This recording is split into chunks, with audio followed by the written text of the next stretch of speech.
ನಮಸ್ಕಾರ ಸ್ನೇಹಿತರೆ. ಅದೃಷ್ಟ ಕೈ ಕೊಟ್ರು ನಾವು ಮಾಡೋ ಪ್ರಯತ್ನ ನಮ್ಮನ್ನ ಯಾವತ್ತೂ ಕೈ ಬಿಡಲ್ಲ ಅನ್ನೋದಕ್ಕೆ ಈ ಒಬ್ಬ ಸೈಕಲ್ ರಿಪೇರಿ ಮಾಡ್ತಕ್ಕಂತ ಹುಡುಗ ಮಾಡಿರೋ ಸಾಧನೆಗೆ ಇಡೀ ದೇಶವೇ ಸಲ್ಯೂಟ್ ಹೊಡೆದಿದೆ.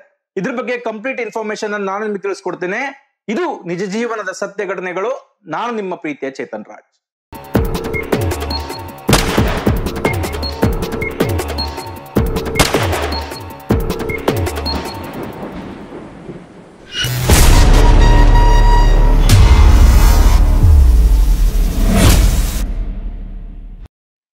ಹೌದು ಸ್ನೇಹಿತರೆ, ಒಬ್ಬ ಸೈಕಲ್ ರಿಪೇರಿ ಮಾಡ್ತಕ್ಕಂತ ಹುಡುಗ ಮಾಡಿರೋ ಕೆಲ್ಸಕ್ಕೆ ಇಡೀ ದೇಶವೇ ಸಲ್ಯೂಟ್ ಹೊಡೆದಿದೆ ಅಂದ್ರೆ ನಿಜಕ್ಕೂ ನೀವು ನಂಬಲೇಬೇಕು. ಹಾಗಾದ್ರೆ ಆ ಸೈಕಲ್ ರಿಪೇರಿ ಮಾಡ್ತಕ್ಕಂತ ಹುಡುಗ ಯಾರು, ಅವ್ನ್ ಮಾಡಿರೋ ಸಾಧನೆ ಆದ್ರೂ ಏನು, ಇದ್ರ ಬಗ್ಗೆ ಕಂಪ್ಲೀಟ್ ಇನ್ಫಾರ್ಮೇಶನ್ ನಾನು ನಿಮ್ಗೆ ತಿಳಿಸ್ಕೊಡ್ತೇನೆ. ಸ್ನೇಹಿತರೆ, ವರುಣ್ ಬರನ್ವಾಲ್ ಅಂತಕ್ಕಂತ ಒಬ್ಬ ವ್ಯಕ್ತಿ ಮಹಾರಾಷ್ಟ್ರದಲ್ಲಿ ಒಂದು ಚಿಕ್ಕ ಹಳ್ಳಿ ಪಲ್ಸರ್ ಅಂತಕ್ಕಂತ ಒಂದು ಹಳ್ಳಿಯಲ್ಲಿ ಒಂದು ಬಡ ಕುಟುಂಬದಲ್ಲಿ ಜನಿಸ್ತಾರೆ. ಅವ್ರ ತಂದೆ ಒಂದು ಸೈಕಲ್ ರಿಪೇರಿ ಮಾಡ್ತಕ್ಕಂತ ಒಂದು ಶಾಪ್ ನ ಇಟ್ಕೊಂಡು ತಮ್ಮ ಜೀವನವನ್ನ ಸಾಗಿಸ್ತಾ ಇರ್ತಾರೆ. ತಮಗಿರ್ತಕ್ಕಂತ ಬಡತನ ಮತ್ತೆ ನನ್ನ ಮಕ್ಳಿಗೆ ಬರಬಾರ್ದು ಅಂತ ಹೇಳಿ ಆ ಮಗುನ ಚೆನ್ನಾಗಿ ಓದಿಸ್ಬೇಕು ಅಂತ ಹೇಳಿ ಪ್ರತಿದಿನ ಕಷ್ಟಪಟ್ಟು, ಜ್ವರ ಬರ್ಲಿ, ಕಷ್ಟ ಏನೇ ಇರ್ಲಿ, ಮನೇಲಿ ಏನೇ ಸಮಸ್ಯೆ ಇದ್ರು ಕೂಡ ದಿನಾ ಬೆಳಗ್ಗೆ ಬಂದು ರಿಪೇರಿ ಮಾಡ್ಕೊಂಡು ಕೆಲಸವನ್ನ ಮಾಡ್ಕೊಂಡು ಜೀವನವನ್ನ ಸಾಗಿಸ್ತಾ ಇರ್ತಾರೆ ಅವ್ರ ತಂದೆ. ಹೀಗಿರುವಾಗ ಆ ಹುಡುಗನು ಕೂಡ ಈ ಬಡತನ ಒಂದು ಶಾಪ ನಮಗೆ, ಇದರಿಂದ ನಾವು ಹೊರಗಡೆ ಬರ್ಬೇಕು ಅಂದ್ರೆ ನಾನ್ ಚೆನ್ನಾಗಿ ಓದ್ಬೇಕು, ನಾನು ಒಳ್ಳೆ ಒಂದು ದೊಡ್ಡ ಒಂದು ಉನ್ನತ ಸ್ಥಾನಕ್ಕೆ ಏರ್ಬೇಕು, ನಮ್ಮ ತಂದೆ ತಾಯಿಗೆ ನಾನ್ ಚೆನ್ನಾಗಿ ನೋಡ್ಕೊಳ್ಬೇಕು ಅಂತ ಹೇಳಿ ಆ ಒಂದು ಹುಡುಗ ಕೂಡ ಬಹಳ ಚೆನ್ನಾಗಿ ಓದ್ತಾ ಇರ್ತಾನೆ. ಹೀಗೆ ಅವ್ರ ಜೀವನ ಸಾಗ್ತಾ ಇರುತ್ತೆ. ಸ್ನೇಹಿತರೆ, 10ನೇ ಕ್ಲಾಸ್ ಪರೀಕ್ಷೆಯನ್ನ ಬರಿಬೇಕು, ಚೆನ್ನಾಗಿ ನಾನು ಇದು ಮಾಡ್ಬೇಕು, ಇದಾದ್ಮೇಲೆ ನಾನು ಒಳ್ಳೆ ಒಂದು ಕಾಲೇಜ್ಗೆ ಸೇರ್ಬೇಕು, ಅದಾದ್ಮೇಲೆ ಉನ್ನತ ಹುದ್ದೆಗೆ ಹೋಗ್ಬೇಕು ಅಂದ್ರೆ SLC ಪರೀಕ್ಷೆಯಲ್ಲಿ ನಾನು ತುಂಬಾ ಚೆನ್ನಾಗಿ ಓದ್ಬೇಕು ಅಂತ ಹೇಳಿ ಹಗಲು ರಾತ್ರಿ ಕಷ್ಟಪಟ್ಟು ಆ ಮಗು ಓದ್ತಾನೆ. ಪೂರ್ವಕವಾಗಿ ಅವರ ತಂದೆ ತಾಯಿ ಕೂಡ ಅವನಿಗೆ ಸಪೋರ್ಟ್ ನ ಮಾಡ್ತಾರೆ. ಆದ್ರೆ ಪರೀಕ್ಷೆ ಬರೆದು ಬಂದು 2 ದಿನಕ್ಕೇನೆ ಅವ್ರ ತಂದೆಗೆ ಹೃದಯಾಘಾತ ಆಗತ್ತೆ, ಹಾರ್ಟ್ ಅಟ್ಯಾಕ್ ಆಗತ್ತೆ. ಆಸ್ಪತ್ರೆ ಕರ್ಕೊಂಡೋಗಿ ಅಡ್ಮಿಟ್ ಮಾಡ್ತಾರೆ. ಆಸ್ಪತ್ರೆಯಲ್ಲಿ ಅಡ್ಮಿಟ್ ಮಾಡಿ ಅವ್ರ ಚಿಕಿತ್ಸೆಯನ್ನ ಕೊಡೋದಕ್ಕೆ ಅವ್ರ ಹತ್ರ ದುಡ್ಡಿರೋದಿಲ್ಲ. ಅಲ್ಲಿ ಇಲ್ಲಿ ಸಾಲ ಗೀಲ ಮಾಡಿ ಆ ಆಸ್ಪತ್ರೆ ಬಿಲ್ ಅನ್ನ ಕಟ್ತಾರೆ. ಆದ್ರೆ ಕೆಲವೇ ದಿನಗಳಲ್ಲೇ ಹೃದಯಾಘಾತದಿಂದ ಅವ್ರ ತಂದೆ ತೀರ್ಕೊಂಡ್ಬಿಡ್ತಾರೆ. ತಮ್ಮ ಒಂದು ಜೀವನಕ್ಕೆ ಆಧಾರ ಸ್ತಂಭ ಆಗಿರ್ತಕ್ಕಂಥ ತಮ್ಮ ತಂದೆಯನ್ನ ಕಳ್ಕೊಂಡಿರ್ತಕ್ಕಂಥ ಹುಡುಗ ಮತ್ತು ಅವಳ ತಾಯಿ ಎಷ್ಟು ಕಷ್ಟ ಪಡ್ತಾರೆ ಅಂದ್ರೆ, ಅಯ್ಯೋ ನಮ್ಮ ಜೀವನನೇ ಮುಗಿದೋಯ್ತಲ್ಲ, ನಾನು ಏನೇನೋ ಕನ್ಸು ಕಟ್ಟಿದ್ದೆ, ನಾನು ಹಾಗೆ ಓದ್ಬೇಕು, ಹೀಗೆ ಓದ್ಬೇಕು, ನಾನು ಚೆನ್ನಾಗಿ ಬದುಕ್ಬೇಕು, ನನ್ನ ತಂದೆ ತಾಯಿನ ಚೆನ್ನಾಗಿ ನೋಡ್ಕೋಬೇಕು ಅಂತ ಹೇಳಿ ನಾನು ಕನಸು ಕಂಡಿದ್ದೆ. ಆದ್ರೆ ನನ್ನ ಕನಸನ್ನ ನುಚ್ಚು ನೂರು ಮಾಡ್ಬಿಟ್ಟೆಲ್ಲ ತಂದೆ ಅಂತ ಹೇಳಿ ದೇವರಿಗೆ ಶಾಪವನ್ನ ಹಾಕಿ ಇನ್ಮೇಲೆ ನಾನು ಏನ್ ಮಾಡಕ್ಕಾಗತ್ತೆ ಅಂದಾಗ ಅವ್ರ ತಾಯಿ ಹೇಳ್ತಾರೆ, ನೋಡಪ್ಪ, ನಾವು ಪಡ್ಕೊಂಡ್ ಬಂದಿರೋದೇ ಇಷ್ಟು ಅಂದ್ಮೇಲೆ ಏನು ಮಾಡಕ್ಕಾಗಲ್ಲ, ನಿಮ್ ತಂದೆಯ ಒಂದು ಸೈಕಲ್ ಶಾಪ್ ಏನಿದೆ ಅದನ್ನ ಹೋಗು, ಅದನ್ನ ಓಪನ್ ಮಾಡಿ ನೀನು ಕೂಡ ಸೈಕಲ್ ರಿಪೇರಿನ ಮಾಡ್ಕೊಂಡು ಜೀವನವನ್ನ ಮಾಡು, ನಮ್ಗೆ ಏನ್ ಅದರಲ್ಲಿ ಬರುತ್ತೋ ಅದರಲ್ಲಿ ತಿಂದು ನಾವು ಸುಖವಾಗಿರೋಣ ಅಂತ ಹೇಳಿ ಅವ್ರ ತಾಯಿ ಹೇಳ್ತಾರೆ.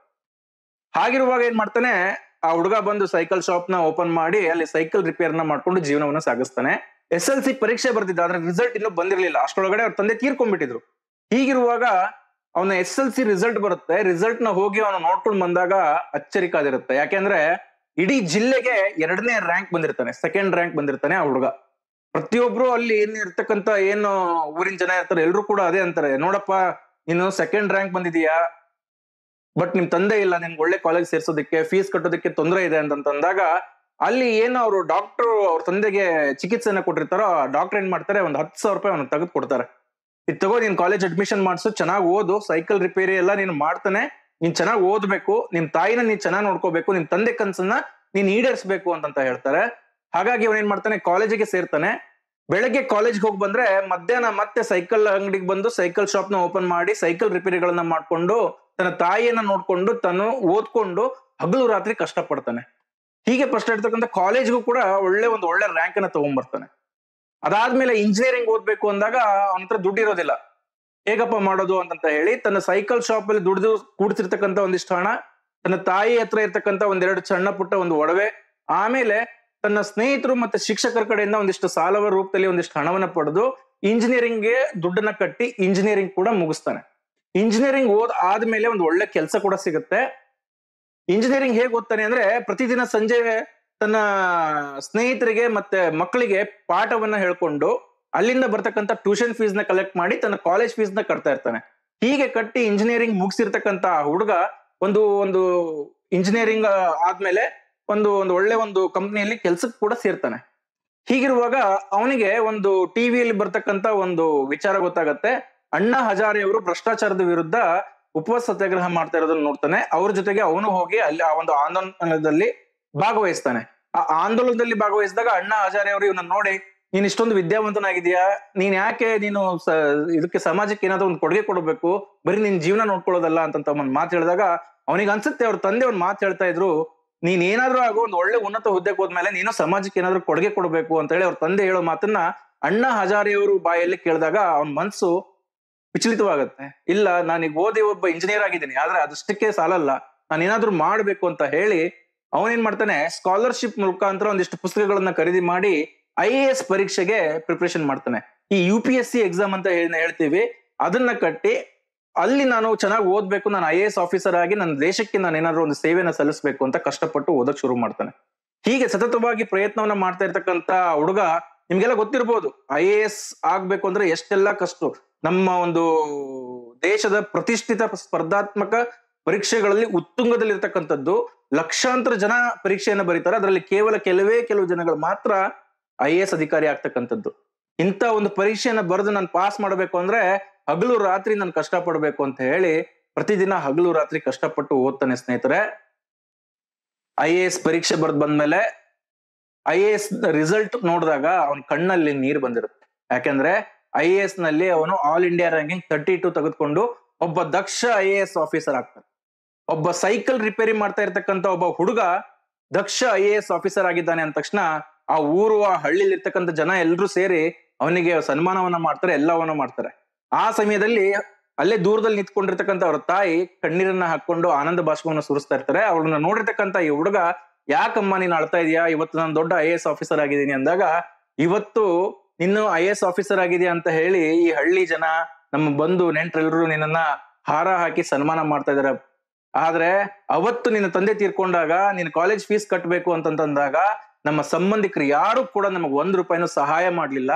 ಬದಲಾಗಿ ನಿಂದೇನಿದೆ, ನಿನ್ ಜೀವನ ಬರೀ ಸೈಕಲ್ ರಿಪೇರಿ ಮಾಡ್ಕೊಂಡು ಹೋಗೋದು, ನೀವು ಪಡ್ಕೊಂಡ್ ಬಂದಿರೋದೇ ಎಷ್ಟು ಅಂತ ಹೇಳಿ ನಮಗ್ ಹೇಳಿದ್ರು.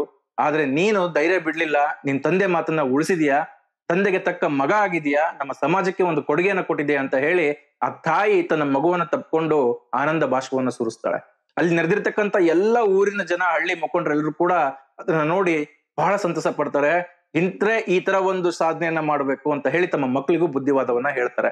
2014ರಲ್ಲಿ ನಡೆದಿರ್ತಕ್ಕಂತಹ UPSC ಸ್ಪರ್ಧಾತ್ಮಕ ಪರೀಕ್ಷೆಯಲ್ಲಿ ಆಲ್ ಇಂಡಿಯಾ ರ್ಯಾಂಕಿಂಗ್ 32 ಪಡೆದು ದಕ್ಷ IAS ಆಫೀಸರ್ ಆಗಿರ್ತಕ್ಕಂತಹ ವರುಣ್ ಬರನ್ವಾಲ್ ಇವತ್ತು ತಮ್ಮ ಸೇವೆಯನ್ನ, ದೇಶ ಸೇವೆ ಅಂತ ಮುಡಿಪಿಟ್ಟು ನಿಸ್ವಾರ್ಥದಿಂದ ದೇಶ ಸೇವೆಯನ್ನ ಮಾಡ್ತಾ ಇದ್ದಾರೆ ಸ್ನೇಹಿತರೆ.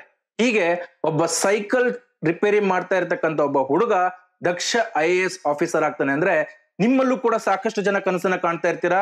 ನೀವು ಕೂಡ ಹಳ್ಳಿಯಲ್ಲಿ ಇರ್ಬೋದು, ಅಥವಾ ನೀವು ಬಡತನದಲ್ಲಿ ಇದಿರ್ಬೋದು, ನಿಮ್ಮ ತಂದೆ ತಾಯಿಗೆ ಶಕ್ತಿ ಇಲ್ಲದೆ ಇರ್ಬೋದು ಓದಿಸೋದಕ್ಕೆ. ಆದ್ರೆ ನಿಮ್ಮ ಒಳಗಡೆ ಇರ್ತಕ್ಕಂಥ ಛಲನ ಮಾತ್ರ ನೀವು ಬಿಡಬೇಡಿ. ಪ್ರಯತ್ನಕ್ಕೆ ಯಾವತ್ತೂ ತಕ್ಕ ಫಲ ಸಿಕ್ಕೇ ಸಿಗುತ್ತೆ. ಯಾವತ್ತೇ ಇದ್ರೂ ಕೂಡ ನಿಮ್ಮ ಕನಸನ್ನ ನೀವು ಬೆನ್ನತ್ತಿ ನೀವು ಮುಂದೆ ಹೋದ್ರೆ ನಿಮ್ಮ ಸಾಧನೆಯ ಹಾದಿ ನಿಮಗೆ ಸುಗಮ ಆಗತ್ತೆ ಅಂತ ಹೇಳ್ತಾ, ಇದ್ರ ಬಗ್ಗೆ ನಿಮ್ಮ ಅನಿಸಿಕೆ ಅಭಿಪ್ರಾಯಗಳು ಏನು ಅನ್ನೋದನ್ನ ಕಮೆಂಟ್ ಮೂಲಕ ಕಮೆಂಟ್ ಮಾಡಿ ನನಗೆ ತಿಳಿಸಿ. ಹಾಗೇನೆ ಈ ಒಬ್ಬ ಸೈಕಲ್ ರಿಪೇರಿ ಮಾಡ್ತಾ ಇರತಕ್ಕಂತಹ ವರುಣ್ ಬರನ್ವಾಲ್ ಅವರು ಇಂದು ದಕ್ಷ IAS ಆಫೀಸರ್ ಆಗಿದ್ದಾರೆ. ಅವರಿಗೆ ಒಂದು ಲೈಕ್ ಅನ್ನು ಕೊಡೋದ್ರ ಮೂಲಕ ಪ್ರೋತ್ಸಾಹಿಸಿ ಅಂತ ಹೇಳ್ತಾ, ಮತ್ತಷ್ಟು ಇಂಟ್ರೆಸ್ಟಿಂಗ್ ನ್ಯೂಸ್ಗಳೊಂದಿಗೆ ನಾನು ನಿಮ್ಮನ್ನ ಭೇಟಿ ಆಗ್ತೇನೆ. ನಾನು ನಿಮ್ಮ ಪ್ರೀತಿ ಚೇತನ್ ರಾಜ್. ನಮಸ್ಕಾರ.